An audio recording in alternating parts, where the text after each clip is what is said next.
नमस्कार बच्चों, Pandey classes Prayagraj YouTube channel पर स्वागत है बच्चों। मैं हूं mister Alauddin, world record holder, biology faculty, Pandey classes. बच्चों, आज का टॉपिक है लॉन्ग डिस्टेंस ट्रांसपोर्ट। ठीक है ना। लॉन्ग डिस्टेंस जो ट्रांसपोर्ट होता है उसी को कहते हैं ट्रांसलोकेशन। ऐसे देखना कि लॉन्ग डिस्टेंस ट्रांसपोर्ट जो होता है उसका नाम होता है क्या? ट्रांसलोकेशन। जैसे यहां पर ये मान लो स्टेम है और ये आपका रूट है, और यहां पर इसको मान लो ये कौन है? लीफ है। तो यहां पर जो स्टेम है, रूट है, लीफ है, इसमें जो है ट्रांसलोकेट हो रहा है, मतलब रूट का लीफ में जाना और लीफ से फूड का जो है कहां पर आना? रूट में आना। तो यहां से लीफ से जो है कोई चीज का जो है माने फूड का रूट में आना, और रूट से जो है लीफ में वाटर एंड मिनरल्स का जाना, ऐसे लग रहा है लोकेशन चेंज हो जा रहा है। और ये शॉर्ट डिस्टेंस है कि लंबा चौड़ा है? लंबा चौड़ा है। जैसे आप लोग आम का पेड़ ले लो, उसमें जो है रूट से लीफ तक काफी लंबा चौड़ा प्लेस हो गया ना। तो यहां पर पहली चीज, इस ट्रांसपोर्ट को हम लोग कहेंगे बेटा लॉन्ग डिस्टेंस ट्रांसपोर्ट। इसको क्या कहेंगे? Long distance transport. और लॉन्ग डिस्टेंस ट्रांसपोर्ट में क्या हो रहा है? लोकेशन चेंज हो रहा है। तो इसी को कहते हैं बेटा, ध्यान रखना, ट्रांसलोकेशन। क्या कहते हैं? ट्रांसलोकेशन। और जो ट्रांसलोकेशन है वो डिफ्यूजन के थ्रू नहीं होता है, क्योंकि जो डिफ्यूजन है वो बहुत ही जो है स्लो प्रोसेस है। इमेजिन करिए, एनसीईआरटी में एक डाटा दिया हुआ है, क्या जो है कि अगर 50 माइक्रोमीटर का अगर एक सेल है तो उसमें जो है लगभग इस सेल को जो है कोई वाटर या मिनरल्स अगर जो है डिफ्यूजन के थ्रू इस पार से उस पार जाना चाहे तो यहां पर बेटा टाइम क्या लगेगा? 2.5 सेकंड लगेगा। मतलब डिफ्यूजन बहुत स्लो प्रोसेस। जो आपका डिफ्यूजन है, डिफ्यूजन नॉट डिफ्यूजन, जो आपका लॉन्ग डिस्टेंस ट्रांसपोर्ट होता है वो डिफ्यूजन के थ्रू नहीं होता है। वो डिफ्यूजन क्योंकि इसका रीजन है बहुत स्लो प्रोसेस है। डिफ्यूजन एक बहुत स्लो प्रोसेस है, इसी वजह से ट्रांसलोकेशन या long distance transport through diffusion नहीं होता है। अब सर कैसे होता है? तो इसमें बेटा अब आप कहोगे सर कैसे होता है? तो बच्चों इसमें जो है दो, एक तो पहली चीज मास फ्लो या बल्क फ्लो, एक जो है यहां पर मैकेनिज्म लगता है, और दूसरी चीज हमें स्पेशल टाइप्स की टिश्यू की रिक्वायरमेंट होती है। वो आपके टिश्यू होते हैं वाटर एंड मिनरल्स के लिए, आपके xylem and minerals and food के लिए वो होते हैं आपके फ्लोएम। जाइलम एंड फ्लोएम के बंडल को मिला करके हम लोग कह सकते हैं वैस्कुलर बंडल। तो यहां देखना, रिक्वायर्ड स्पेशल जो है टिश्यू, लॉन्ग डिस्टेंस ट्रांसपोर्ट जो होता है वो रिक्वायर करता है स्पेशल टाइप्स की टिश्यू, और उस टिश्यू को कहते हैं वैस्कुलर बंडल। मींस इसमें जाइलम भी है और कौन है? आपका फ्लोएम। अगली बात बच्चा, इसमें एक स्पेशल टाइप्स की प्रोसेस की रिक्वायरमेंट होती है, और जो स्पेशल टाइप्स की प्रोसेस होती है वो मास फ्लो होता है या बल्क फ्लो होता है। Mass flow and bulk flow है क्या सर? जिसमें पॉजिटिव एंड निगेटिव दोनों प्रेशर होते हैं उसी को कहते हैं मास फ्लो या बल्क फ्लो कहते हैं। या तो ऐसे समझो कि हमारा जो है रोड पर अगर अलग अलग कार चलेगी तो वो अलग अलग स्पीड से चलेगी, अलग अलग स्पीड से चलेगी। और अगर रोड ही चल जाए और कार सभी रुकी रहे तो सभी का जो स्पीड है वो सेम होगा कि अलग अलग? सेम, सेम होगा सर, सेम होगा। तो ऐसे जो है एक साथ मूव करना, इसी को मास फ्लो या बल्क फ्लो कहते हैं बच्चा। यहां पे देखना कि यहां पर बेटा नीचे रूट प्रेशर लगता है, रूट प्रेशर ये पुश जनरेट करता है, पुश। रूट में जो है एक प्रेशर लगता है, एक रूट प्रेशर जो पुश जो है जनरेट करता है। और ये कैसे जनरेट होता है अभी पढ़ाएंगे कि यहां पर अंदर जो है मिनरल का कंसंट्रेशन, रूट के अंदर जो मिनरल का कंसंट्रेशन होता है ये ज्यादा होता है। मींस साइन डब्ल्यू जो है ये क्या होता है? कम होता है। या तो सिंपल लैंग्वेज में समझो कि अगर मिनरल ज्यादा तो वाटर कम। और सॉइल में बेटा, सॉइल में मिनरल्स की कंसंट्रेशन, जो मिनरल्स की कंसंट्रेशन होती है वो क्या होता है? कम। अगर मिनरल्स कम तो माने इससे कॉमन सेंस है सर वाटर ज्यादा, मींस इसमें साइन डब्ल्यू क्या होगा? ज्यादा। और जहां पर वाटर ज्यादा तो वाटर ज्यादा से कहां पे जाएगा? हायर से, वाटर ज्यादा से कम की तरफ एक प्रेशर की तरह जाएगा। एक प्रेशर से जाएगा तो इसी को कहते हैं हम लोग क्या, पुश एक जनरेट करेगा, इसी को कहते हैं रूट प्रेशर और इसको कहते हैं पॉजिटिव प्रेशर। ये पॉजिटिव प्रेशर है और यहां पर ट्रांसपायरेशन होगा। ट्रांसपायरेशन अभी समझाएंगे। ट्रांसपायरेशन के कारण वाटर मॉलिक्यूल्स खींचेंगे, मतलब यहां पर पुल जनरेट होगा और पुल जो जनरेट होता है इसको कहते हैं हम लोग क्या बताओ, निगेटिव प्रेशर। और अगर पुल होगा तो यहां पर स्पेस, मतलब जो है स्पेस होगी, उस स्पेस को भरने के लिए यहां से वाटर मूव करेंगे। इस तरीके से जो है यहां पर क्या होता है कि किसी का ट्रांसपोर्ट होता है। तो मतलब इसी को कहते हैं बेटा मास फ्लो या क्या कहते हैं, बल्क फ्लो। यहां पर जैसे हम लोग एक पाइप से जो है पानी जा रही है तो जहां से पुश होगा उसको पॉजिटिव प्रेशर और जहां से निकल रहा पुल होगा उसको कहेंगे क्या, आपका निगेटिव प्रेशर। या हम लोग जो है कोल्ड ड्रिंक पीते हैं तो यहां पर जो है जो जहां से हम लोग खींचते हैं मतलब पुल जनरेट होगा, यहां पर क्या होगा, निगेटिव प्रेशर और जहां से वाटर जो है जाएगी वहां पर पुश जनरेट होगा और यहां पर क्या लगेगा, पॉजिटिव प्रेशर। मतलब समझना मास फ्लो, मास फ्लो है क्या, मास फ्लो या बल्क फ्लो। एक पहली चीज तो इसमें वाटर का जो है बेटा, वाटर का पहला रूल है कि वाटर का कॉन्टिन्यूअस जो है एक जो है कॉलम होना चाहिए। पहला नियम, वाटर का कॉन्टिन्यूअस कॉलम होना चाहिए। अगली बात बेटा, एक इंड पर कैसा हो, निगेटिव प्रेशर, और ये किसके कारण आता है, रूट प्रेशर के कारण। और एक इंड में जो है आपका क्या होना चाहिए, पॉजिटिव प्रेशर। और पॉजिटिव प्रेशर किसके रीजन होता है, ट्रांसपायरेशन। ये होता है आपका क्या बेटा, मास फ्लो या बल्क फ्लो कहते हैं। अब अगली बात समझना कि जो आपका लीफ होता है बेटा, उसमें जो है फूड जो है ट्रांसपोर्ट होता है मास फ्लो के द्वारा। कहां पर जाती है, लीफ से आपका फूड जो है रूट में जाती है और किसके थ्रू जाता है बताओ, फ्लोएम के थ्रू और डिस्कवर बाय मैच। तो ये बात ध्यान रखना, सबसे पहले मैच साहब ने बताया था लीफ से जो है जो फूड होता है वो रूट में जाता है, किसके थ्रू बताओ, फ्लोएम के थ्रू। अगली बात बच्चा, रूट से जो है आपका वाटर मॉलिक्यूल्स किसके थ्रू जाता है, किसके थ्रू, जो है जाइलम के थ्रू। तो आप लोग सभी लोग जानते हो रूट से जो है वाटर जाइलम के थ्रू जो है कहां पे जाता है, लीफ में। और इसको डिस्कवर कौन किया था, डिस्कैंड एंड जोली, डिस्कैंड एंड जोली। यहां पर बेटा जो है हम बहुत ज्यादा पॉइंट नहीं कवर कर सकते हैं, जो इंपॉर्टेंट पॉइंट है उन्हीं को कवर करेंगे। अगला पॉइंट है कि हाउ डू प्लांट्स एब्जॉर्ब। यहां पर बेटा ध्यान देना कि वाटर एंड मिनरल्स जो एब्जॉर्ब होते हैं वो किसके थ्रू होते हैं बताओ, रूट हेयर के थ्रू। अब रूट हेयर होता क्या है, तो आप लोग जानते हो कि एपिडर्मिस का जो है, एपिडर्मिस का पहली चीज तो मॉडिफिकेशन से बनता है। एपिडर्मिस आउटर मोस्ट लेयर होता है, एनाटॉमी ऑफ फ्लावरिंग प्लांट में पढ़ा होगा। तो ये यूनिसेलुलर जो होता है आपका रूट हेयर यूनिसेलुलर होता है। ये मान लो एपिडर्मिस है और एपिडर्मिस का ये सेल ऐसे जो है हेयर नुमा निकल जाए, तो यहां पर ये यूनिसेलुलर एक ही सेल से बना होता है आपका रूट हेयर। अगली बात जो है ये एपिडर्मिस के जो सेल होते हैं उसी के मॉडिफिकेशन से बनता है और ये थिन होता है, थिन वॉल्ड। अगली बात जो है रूट हेयर का काम क्या होता है, ये सरफेस एरिया को बढ़ाता है फॉर किसके बताओ, एब्जॉर्प्शन। सरफेस एरिया को बढ़ा करके एब्जॉर्प्शन को बढ़ा देगा। अगली बात बच्चों यहां पर लिखा पड़ा है क्या, absorption water through root in deep layer by two pathway. जो आपका वाटर एब्जॉर्प्शन होता है डीप लेयर में रूट के, उसमें कितने पाथवे होते हैं, तो याद रखना दो पाथवे होते हैं। एक आपका होता है बेटा सिम्पाथमिक पाथवे और दूसरा होता है क्या, सिम्पाथमिक पाथवे और दूसरा है एपोप्लास्टिक पाथवे।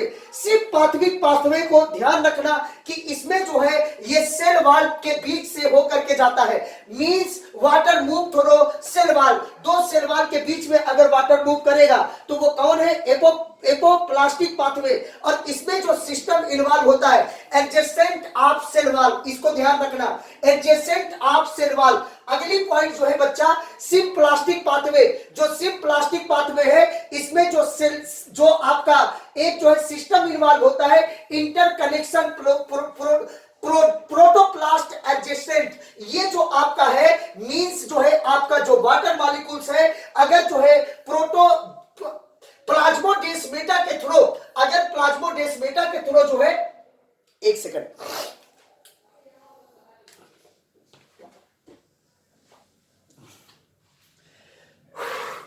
अगर प्लाज्मोडेस्माटा के थ्रू जो है अगर वाटर मॉलिक्यूल्स मूव कर रहा है तो तो इसको हम लोग कहेंगे सिम्प्लास्टिक पाथवे। तो ध्यान रखना, सेल वॉल के बीच में जो है अगर वाटर मॉलिक्यूल्स मूव करे तो इसको कहेंगे एपोप्लास्टिक पाथवे, और अगर जो है प्लाज्मोडेस्माटा के थ्रू जो है वाटर मॉलिक्यूल्स मूव करे तो इसको कहेंगे सिम्प्लास्टिक पाथवे। तो यहां पे देखना एनसीईआरटी में एक डायग्राम दिया पड़ा है गजब का। तो यहां पर जो है मान लो ये एपिडर्मिस है, इसको ध्यान रखना, ये एपिडर्मिस है, ये कॉर्टेक्स है, ये इंडोडर्मिस है और ये पेरीसाइकिल है, और यहां पर जो पोरनुमा स्ट्रक्चर दिख रहा है इसी का नाम है क्या बताओ, प्लाज्मोडेस्माटा, ठीक है ना। और ये आपका सेल मेम्ब्रेन है और यहां पर सेल वॉल है। तो सेल वॉल के बीच में अगर वाटर मॉलिक्यूल्स मूव करे तो यहां पर ऐसे मूव करते हुए चला जा रहा है। तो ये आपका जो इस कलर से दिखाया गया है ये एपोप्लास्टिक पाथवे दिखाया गया, और इसमें साइटोप्लाज्म है, ये जो है प्लाज्मोडेस्माटा के थ्रू आपका मूव कर रहा है। तो ये कौन है, सिम्प्लास्टिक पाथवे। और ध्यान रखना इंडोडर्मिस में कैस्पेडियल स्ट्रिप होता है जो लिग्निन और सुबेरिन का बना होता है। सॉरी, मौसम चेंज होने के कारण तबीयत ठीक ना है। यहां पर बेटा जो है अगर सेल वॉल के बीच से जो है वाटर मॉलिक्यूल्स मूव करे तो उसको हम लोग कहेंगे एपोप्लास्टिक पाथवे, और अगर प्लाज्मोडेस्माटा के थ्रू वाटर मॉलिक्यूल्स मूव करे तो उसको कहेंगे सिम्प्लास्टिक पाथवे। और यहां पर ध्यान रखना कि इंडोडर्मिस में आपका एक कैस्पेडियल स्ट्रिप होता है, और ये जो है आपका लिग्निन और सुबेरिन का बना होता है, और ये इम्परमेबल होता है। सबसे बड़ी बात है मतलब इससे वाटर मॉलिक्यूल्स मूव नहीं कर पाएंगे। तो कैसे मूव करेंगे, वाटर मॉलिक्यूल्स सेल वॉल के बीच से होते हुए यहां तक आता है इंडोडर्मिस के सेल तक, इसके बाद वाटर मॉलिक्यूल्स इंटर कर जाता है कहां पर, इंडोडर्मिस में। और इसकी कहानी फिर जो है इंडोडर्मिस से हो सकता है वाटर मॉलिक्यूल्स फिर सेल वॉल से होकर के जाए, या दूसरा रास्ता है कि प्लाज्मोडेस्माटा के थ्रू होकर के जाए, और ये लास्ट में पहुंचता है कहां पर, जाइलम में। यहां पर सीक्वेंस याद रखना, पहला एपिडर्मिस, दूसरा कॉर्टेक्स, तीसरा इंडोडर्मिस और चौथा सेल है पेरीसाइकिल। अगली बात बच्चा ध्यान रखना कि अगर जो है ये लिग्निन एंड सुबेरिन से माने कैस्पेडियल स्ट्रिप से सेल अगर जो है मतलब वाटर मॉलिक्यूल्स मूव करता है तो वाटर एंड मिनरल्स आपके जो है प्लाज्मा मेम्ब्रेन से वो कहा जाते हैं साइटोप्लाज्म में, मींस जो है इंडोडर्मिस के सेल के। यहां देखना, ये मान लो इंडोडर्मिस का सेल है, इंडोडर्मिस का सेल ये आपका जो है क्या है, सेल मेम्ब्रेन। अब सेल मेम्ब्रेन से यहां पर है क्या बताओ, कैस्पेडियल स्ट्रिप, और यहां पर बेटा कैस्पेडियल स्ट्रिप से वाटर मॉलिक्यूल्स ये सेल मेम्ब्रेन के थ्रू सेल के अंदर आ गया, फिर ये गया कहां पर, वैक्यूल्स में, फिर वैक्यूल से दूसरे वैक्यूल्स में। अगर इस तरीके से वैक्यूल टू वैक्यूल इसके बाद जो है ये कहां चला जाए, जाइलम में, तो ऐसे ट्रांसपोर्ट को कहते हैं वैस्कुलर पाथवे। क्या कहते हैं बेटा, वैस्कुलर पाथवे। यही लिखा पड़ा हूं, water and minerals plasmodesmata through cytoplasm in endodermis cell, फिर इंडोडर्मिस सेल के साइटोप्लाज्म से कहां पर जाए बताओ, वैक्यूल्स, फिर कहां जाए बताओ, वैक्यूल्स, फिर कहां पहुंचे बताओ, जाइलम। तो इस टाइप के पाथवे को हम लोग क्या कहते हैं बेटा, वैस्कुलर पाथवे, ठीक है ना। इसको ध्यान रखना, वैस्कुलर पाथवे मींस आपके जो है सिलेबस में 3 पाथवे है, एक सिम्प्लास्टिक पाथवे, एपोप्लास्टिक पाथवे और वैस्कुलर पाथवे। अगली बात माइकोराइजा के बारे में आप लोग जानते हो, फंजाई एंड हायर प्लांट्स का रूट जो है अगर आपस में एसोसिएशन बना ले उसी को कहते हैं माइकोराइजा। ये फंजाई जो है रूट हेयर की तरह काम करता है, इसको प्रोवाइड करता है वाटर एंड क्या प्रोवाइड करता है बताओ, मिनरल, और मिनरल में किसको जो है फास्फोरस। और जो आपका फायर प्लांट होता है वो फंजाई को प्रोवाइड करता है फूड मटेरियल, ठीक है ना। ये फूड प्रोवाइड करता है, ये फूड मटेरियल प्रोवाइड करता है, फूड किसको जो है, हायर प्लांट फंजाई को। इस तरीके से दोनों का काम चलता है, मतलब बिना प्लांट के ये वाला फंजाई सर्वाइव नहीं करेगा, और ये फंजाई के बिना जो है इस प्लांट की लाइफ साइकिल इनकम्प्लीट होगी, मतलब इसमें सीड नहीं होगा, मींस फ्लावरिंग नहीं होगा, मींस इसका लाइफ साइकिल इनकम्प्लीट होगा। और इस टाइप के एसोसिएशन को हम लोग कहते हैं क्या बताओ, माइकोराइजा। अगला पॉइंट है बेटा रूट प्रेशर। रूट प्रेशर ध्यान देना, मैं यहां पर एक्सप्लेन किया हूं डायग्राम से। मान लो ये कोई प्लांट है, ये मान लो कोई प्लांट है, और यहां पर बच्चा जो प्लांट है इसमें जो है अंदर कोई भी रूट होगा, रूट के अंदर की कहानी ये है कि इसके अंदर मिनरल की कंसंट्रेशन ज्यादा होती है। तो कॉमन सेंस हुआ कि इसमें साई डब्ल्यू माने वाटर पोटेंशियल क्या होगा, कम होगा। और अगर वाटर पोटेंशियल कम है तो कॉमन सेंस है वाटर की कंसंट्रेशन माने वाटर की मात्रा इसमें कम होगी कि ज्यादा, कम होगी। और अगर जो है सॉइल में देखा जाए तो सॉइल में जो मिनरल्स की कंसंट्रेशन होती है वो बेटा कम होता है, और वाटर पोटेंशियल क्या होता है, ज्यादा होता है। और अगर वाटर पोटेंशियल ज्यादा तो मतलब इसमें वाटर कंसंट्रेशन क्या है बेटा, ज्यादा। और वाटर कंसंट्रेशन अगर ज्यादा मींस बाहर सॉइल में वाटर ज्यादा है और रूट के अंदर वाटर कम है, तो बाहर से मतलब ज्यादा से कम की तरफ जो है वाटर जो है मूव करेगा। मींस वाटर जो है बाहर से सॉइल से एक फोर्सफुली जो है प्रेशर के साथ जो है यहां पर इंटर करेगी और यहां पर एक जनरेट करेगा, क्या, पुश जनरेट करेगा। और इसी पुश को हम लोग कहते हैं क्या, बताओ, रूट प्रेशर कहते हैं बेटा। तो ये ध्यान रखना, यही होता है रूट प्रेशर। और रूट प्रेशर ड्यू टू होता है वाटर पोटेंशियल डिफरेंट, ठीक है ना। तो यहां पर देखना बेटा, ये वाटर है, यहां पर पुश, जो पुश है, पुश यहां पर पुश जो है ये पॉजिटिव है। जो वाटर का प्रेशर होता है, कोई भी वाटर का प्रेशर, इसको कहते हैं हाइड्रोस्टैटिक प्रेशर। तो यहां पर जो पुश होता है उसी को कहते हैं क्या, रूट प्रेशर कहते हैं बेटा।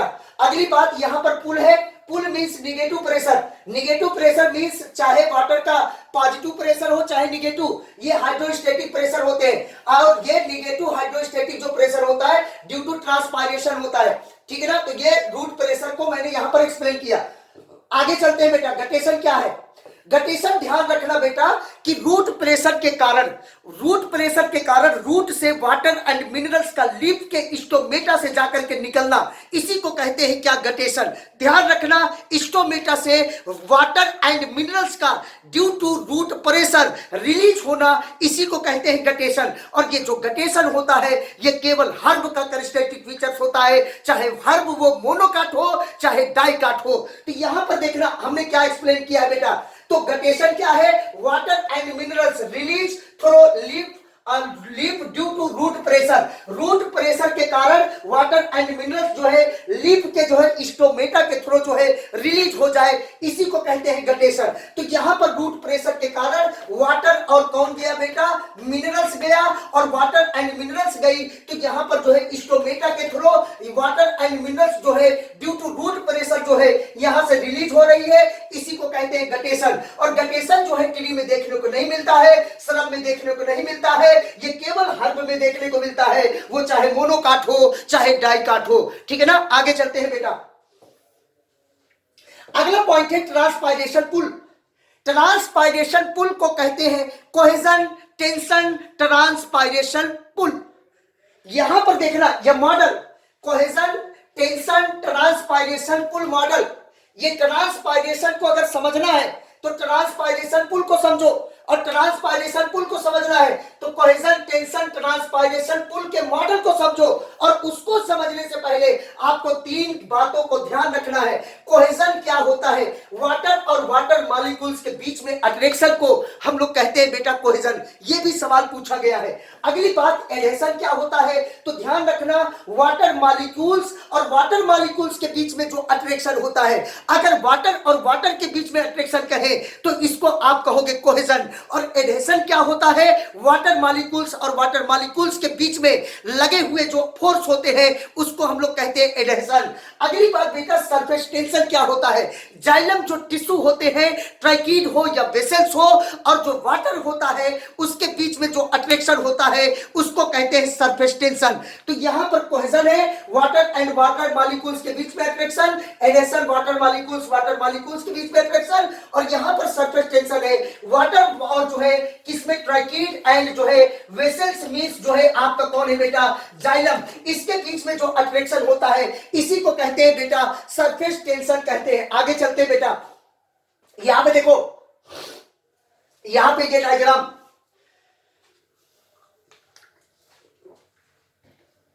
ये डायग्राम देख बेटा,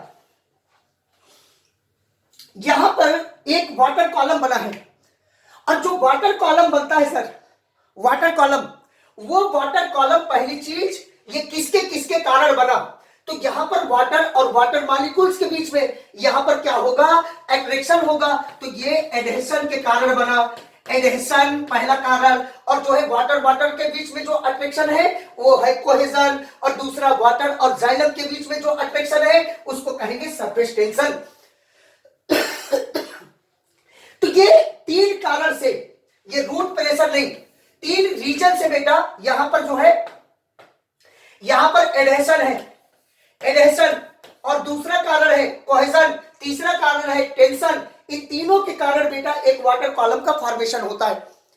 अब यहां पर होगा क्या, जब वाटर मॉलिक्यूल्स यहां पर पहुंचेगी स्टोमेटा के पास, stomata is nothing, stomata opening, stomata pore, stomata एक ओपनिंग है, एक पोर है, और यहां पर अगर वाटर मॉलिक्यूल्स पहुंचा, लीफ का जो टेम्परेचर होता है बेटा वो जो है एटमॉस्फेयर के कंपैरिजन में कम होता है। और अगर जो है आपका स्टोमेटा यहां पे पहुंचा ओपनिंग पर, तो ये एटमॉस्फेयर के टेम्परेचर के बराबर हो जाएगा, और एटमॉस्फेयर का टेम्परेचर लीफ के टेम्परेचर के कंपैरिजन में वो ज्यादा होता है। तो यहां पर जो है वाटर मॉलिक्यूल्स जब इस स्टोमेटा में पहुंचेगा तो ये तुरंत जो है वाटर मॉलिक्यूल्स वेपर्स का फॉर्म ले लेगा, और वाटर मॉलिक्यूल्स वेपर्स के फॉर्म में रिलीज होगा, और जब वाटर मॉलिक्यूल्स वेपर्स के फॉर्म में निकलेगा तो यहां पर वाटर मॉलिक्यूल्स के बीच में अट्रैक्शन होगी। तो यहां पर एक जब वाटर वेपर्स के फॉर्म में निकलेगा तो एक पुल जनरेट करेगा, और यहां पर जो पुल जनरेट होता है ये ड्यू टू ट्रांसपायरेशन होता है, क्योंकि वाटर का जो है स्टोमेटा के थ्रू वेपर्स के फॉर्म में रिलीज होना, इसी को कहते हैं ट्रांसपायरेशन। और ट्रांसपायरेशन के कारण यहां पर पुल जनरेट हुआ, और इसको हम लोग कहते हैं कौन सा प्रेशर बताओ, निगेटिव प्रेशर। अगली बात देखना, यहां पर बेटा जब वाटर चली गई तो यहां पर वाटर क्या होगा, कम होगा, और मिनरल्स की कंसंट्रेशन क्या होगी, ज्यादा होगी, और मिनरल्स की कंसंट्रेशन ज्यादा होगी तो यहां से एक जो है पुश जो है जनरेट होगा, वाटर मॉलिक्यूल्स सॉइल से एक जो है फिर फोर्सफुली जो है एक प्रेशर के साथ रूट के अंदर इंटर करेगी, तो ये आपका क्या हुआ, रूट प्रेशर। तो ये आपका रूट प्रेशर है, और अगली बात ये वाटर कॉलम है, और अगली बात ये ट्रांसपायरेशन है, ठीक है ना। तो ये आपका ऐसे ट्रांसपायरेशन होता है बेटा। ट्रांसपायरेशन होने के लिए हमको जरूरी है वाटर कॉलम और रूट प्रेशर, यहां से वाटर निकलती रहेगी और यहां पर जगह बनेगा, और यहां पर जो है वाटर मूव करेगी, और यहां पर प्रेशर लगती रहेगी, और इस तरीके से कॉन्टिन्यूअस जो है क्या होता रहता है, ट्रांसपायरेशन। आगे चलते बेटा, टाइम कम है, कम टाइम में हमें ज्यादा कुछ करना है। टाइम पाथवे क्या है, स्टोमेटा जो होता है टाइम पाथवे में बेटा नाइट में ओपन होता है और डे में क्लोज होता है। मींस नाइट में अगर जो है ये ओपन होता है तो ओपन होने के लिए हमें क्या चाहिए बताओ, ओपन होगा तो क्या लेगा, कार्बन डाइऑक्साइड, और कार्बन डाइऑक्साइड किसमें, कौन सी रिएक्शन में इन्वॉल्व होता है, डार्क रिएक्शन में। और जो लाइट होती है मींस डे में ओपन माने क्लोज होगा तो इसमें केवल लाइट पड़ेगी, और डे में कौन होगा बताओ, लाइट रिएक्शन। मतलब प्रकाश संश्लेषण में जो फोटोसिंथेसिस होता है उसमें लाइट एंड डार्क रिएक्शन होता है। तो टाइम पाथवे में ध्यान रखना, डे में लाइट रिएक्शन और नाइट में आपका डार्क रिएक्शन होता है। नाइट में स्टोमेटा ओपन होता है, और डार्क में जो डे में जो है आपका क्या होता है, क्लोज होता है। अगला बात जो है ट्रांसपायरेशन से क्या क्या काम होता है, मतलब क्या क्या फायदा होता है। तो ये ट्रांसपायरेशन पहली बात तो एक पुल जनरेट करता है। ट्रांसपायरेशन हुआ तो वाटर मॉलिक्यूल्स पुल जनरेट किया, तो यही कह रहा है कि पुल जनरेट वाटर एंड मिनरल्स, ठीक है ना। अगली बात जो है ट्रांसपायरेशन होगा तो कूलिंग होगा, और कितना टेंपरेचर लो होगा बताओ, 10 से 15 डिग्री सेल्सियस इन लीफ। अगली बात ये टर्जिडिटी को मेंटेन करता है। Turgidity is nothing, water pressure को ही टर्जिडिटी कहते हैं, ठीक है ना। तो अगली बात बच्चा ये क्या करता है, ये वाटर एब्जॉर्प्शन को क्या करता है, इंक्रीज करता है। अगर ट्रांसपायरेशन ना हो तो वाटर का एब्जॉर्प्शन ना हो। तो यहां पर हम लोग पढ़ने वाले हैं फैक्टर इफेक्टिंग ऑफ ट्रांसपायरेशन।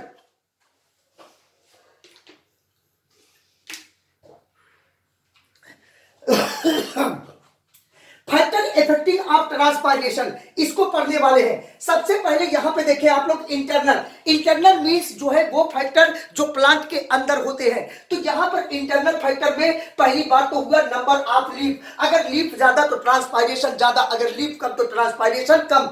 अगली बात जो है नंबर ऑफ स्टोमेटा, अगर स्टोमेटा ज्यादा तो जो है ट्रांसपायरेशन ज्यादा तेजी से, स्टोमेटा कम तो ट्रांसपायरेशन स्लो होगा। अगली बात ओरिएंटेशन ऑफ लीफ, अगर बढ़िया से लीफ लगा पड़ा है, सनलाइट खूब बढ़िया पड़ रही है तो ट्रांसपायरेशन लल्लन टाप होगा ना। अगली बात बच्चा ध्यान रखना, लीफ की साइज एंड एज, अगर ज्यादा उम्र हो जाएगी हमारी तो काम करने की टेंडेंसी कम हो जाएगी, और साइज अगर छोटा होगा तो समझ गए ना। तो यहां पर अगली बात है आपका external. External means humidity. Humidity अगर नमी बाहर बनी रहेगी एटमॉस्फेयर में तो बताओ कपड़ा जल्दी सूखेगा देर में। अगली बात जो है टेम्परेचर, अगर टेम्परेचर बाहर ज्यादा तो कपड़ा देर में सूखेगा कि जल्दी। अगली बात सनलाइट, अगर धूप निकला है कपड़ा जल्दी सूखेगा देर में, जल्दी। अगली बात विंड स्पीड, अगर हवा चल रहा है तो लाल दुपट्टा जल्दी सूखेगा कि देर में, जल्दी में। समझ में आया? ये कहानी है। अगली बात है opening and closing of stomata. इसको समझो, opening and closing of stomata. पहली बात, ये डायग्राम देखिए, ये आपका गार्ड सेल है, ये स्टोमेटा ओपनिंग है और किनारे किनारे सब्सिडरी सेल है। अगली बात सर, यहां पर ये जो है, जो फिलामेंटस रेसेलुमा दिखाए हैं, ये आपका माइक्रोट्यूब्यूल्स है, माइक्रोफाइब्रिल्स है। ये रेडियल ओरिएंटेशन होता है और सेलुलोज के बने होते हैं। बाहर का जो लेयर है गार्ड सेल का वो थिन होता है, आउटर लेयर है, और अंदर का जो लेयर है सर ये थिक होता है और ये इलास्टिक भी होता है। इस डायग्राम को पहले देखें आप। अब आगे चलते हैं, यहां देखिए, पहले बेटा ये मान लो गार्ड सेल है ऐसे, ये गार्ड सेल है ऐसे और स्टोमेटा है क्लोज, ठीक है ना। गार्ड सेल है ऐसे और स्टोमेटा है क्लोज, यहां देखना। अब क्या हुआ, सब्सिडियरी सेल से वाटर मॉलिक्यूल्स इसमें इंटर किए।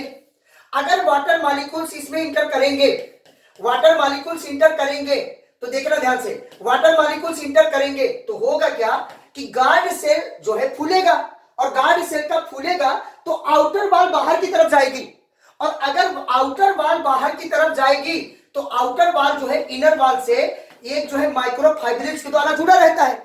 अगर ये आउटर वॉल बाहर की तरफ जाएगा तो इनर वॉल भी किधर जाएगी, बाहर की तरफ। और अगर यही कहानी इधर हुआ तो ये आपका जो गार्ड सेल है ये कुछ इस तरीके से हो जाएगा ना, ये आपका कुछ इस तरीके से हो जाएगा, और ये स्टोमेटा का होगा ओपन। समझ में आ रहा है ये बात? समझ में आई? अगर वाटर मॉलिक्यूल्स इसमें इंटर करेगा तो आउटर जो वॉल है, आउटर जो लेयर है, वॉल है, ये कहां जाएगी, बाहर की तरफ, और आउटर वॉल बाहर की तरफ। तो माइक्रोफाइब्रिल्स जो है वो क्या होंगे, इनर वॉल को खींचेंगे, और इनर वॉल को खींचेंगे तो क्या होगा रिजल्ट, स्टोमेटा इधर। समझ में आ रहा है सर? तो इस तरीके से स्टोमेटा क्लोज होता है और ओपन होता है।